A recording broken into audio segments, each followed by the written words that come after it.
ম্যানেজমেন্টের সাথে কথা না বলে কি 3 জন লোক করতে পারে কিনা বা সেটা দায় এড়াতে পারে কিনা ব্যাংকের টপ ম্যানেজার, যেহেতু আপনারা একই বিল্ডিং এই হেড অফিস আপনাদের।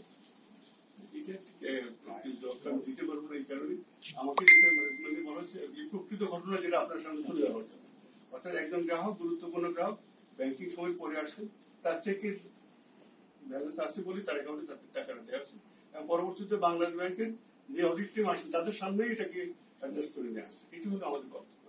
আমরা এর পরবর্তীতে অবশ্যই বলবেন, যেহেতু আমরা টাকাটা সমর্থন করছি, আমাদের যে বোর্ড নিচের যে বোর্ড আছে, বোর্ড কিন্তু এখন ব্যালেন্সড, যে টাকাটা থাকার ওই টাকাটাই আছে। তাহলে প্রত্যাহারের বিষয়টা কেন, প্রত্যাহারটা কেন? এটা কিছুটা তো নর্মসের বাইরেও আছে, কিছুটা পুরোপুরি না হলে কিছুটা আংশিক নিয়মের বাইরে আছে, সেই জন্য প্রত্যাহার করা হয়েছে তদন্ত পর্যন্ত।